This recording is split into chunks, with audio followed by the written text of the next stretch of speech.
আমি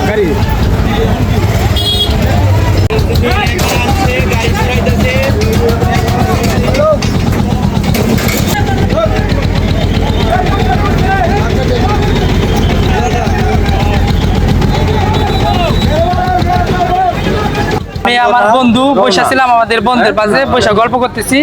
তার মধ্যে বসা যাওয়ার আধা ঘন্টা মানে 8টার পরে 8:10 কিংবা 12 মধ্যে ঘটনাটা ঘটছে। আমি আমার বন্ধু গল্প করতেছি, তার মধ্যে এরকম একটা আওয়াজ হয়ে গেছে, দুইটা সামনাসামনি। তখন আমরা এতটা খেয়াল করি নাই।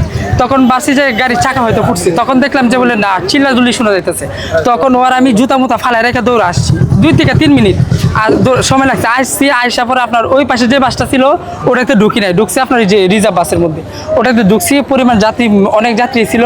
আর আপনার অটোটা ওই বাসের সিটখানি খাই ওই পাশে যায় পড়ছে। অটোতে প্রথম ঢুকি নাই, বাসে ঢুকছি। ঢুকে আমি যতটুকু পারছি 4 জন মেয়ে মানুষ আর একটা বাচ্চা মেয়ে আর একটা পুরুষ মানুষ, এগুলো আমি বাসে থেকে উদ্ধার করছি। ইনশাল্লাহ একজনে একটু আহত হয়েছে, গ্লাস ঢুকে গেছে ওই পাশ দিয়ে মেয়ে মানুষের মধ্যে। আর পুরুষ মানুষের যে আপনার খান দিয়ে আর নাক দিয়ে রক্ত বেরিয়েছে। ও কিছু বলতে পারতেছে না, শুধু আমার হাত দিয়ে ডাকতেছে। ওরা আমি টান দিয়ে বার করছি ওই বাসের সিটের নিচ থেকে। আমি ফুলিয়াঘাট বাজার নামাজ পড়ে বারোর সাথে সাথে খবর পাইলাম যে আমাদের হাইওয়ে রোডে পশ্চিম জাল্লাপাড়ার এবং নান্দলা উত্তর দক্ষিণ পাশে হাইওয়ে রোডে 2 বাসে সামনাসামনি বিশাল একটা শব্দ হয়েছে এবং বিশাল একটা সংঘর্ষ, অ্যাক্সিডেন্ট হয়ে গেছে। আমরা তৎক্ষণিক আসলাম, আইসা দেখলাম 2টা বাসের বিশাল সংঘর্ষ। অনেক লোকে গুরুতর আহত, ভাগলপুর এবং কিশোরগঞ্জ মেডিকেল হাসপাতালে পাঠানো হয়েছে। এখানে অনেক লোক মারা যাওয়ার সম্ভাবনা, 5-7 জনের সম্ভাবনা বেশি। একটা মহিলা খুবই গুরুতর আহত। আমি মনে করি আজকে ড্রাইভার যারা আছে ওনাদের অসাবধানতার কারণে আজকে এই দুর্ঘটনার কারণ আমরা এলাকাবাসী মনে করি।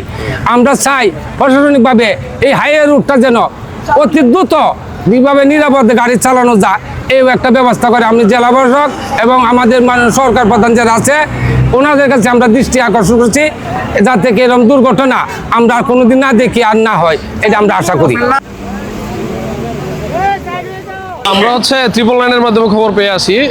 আমরা পৌঁছানোর আগে হাইওয়ে পুলিশ, আমাদের যে কিশোরগঞ্জ সদর থানা, ওনারা চলে আসে মোবাইল টিম। তো এসে দেখি যে 2টি বাস মুখোমুখি সংঘর্ষ হয়েছে আর কি। তো আহতদের পাই নাই, আগেই পাবলিক পাঠাই দিয়েছে হসপিটালে। তো আমরা খোঁজ নিছি, একজন মহিলার অবস্থা খুব মুমূর্ষু অবস্থায় আছে। তো আমরা ওই যে রেকার কল করলাম, রেকার আইসা গাড়ি 2টা সরাইলো। এখন ওই যে আপনারা দেখতে পাচ্ছেন যান চলাচল মোটামুটি স্বাভাবিক অবস্থায় আছে।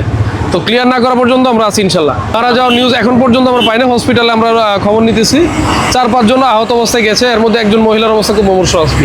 আপনারা জানেন যে ঈদ পরবর্তী যে ঢাকামুখী যে বিভিন্ন মানুষের যে যাত্রাটা ছিল, সেই যাত্রার অংশ হিসেবে আজকে এই কিশোরগঞ্জ ভৈরবমুখী রোডে স্বাভাবিকের তুলনায় যান চলাচল কিছুটা বেশি ছিল। তো সেটা আমরা আগে থেকেই সেই অনুযায়ী কিশোরগঞ্জ জেলা পুলিশের পক্ষ থেকে বিশেষ ব্যবস্থা রাখা হয় এবং এই সড়কে মোবাইল ডিউটির পাশাপাশি হাইওয়ে পুলিশের পাশাপাশি বিভিন্ন ধরনের ডিউটি ছিল।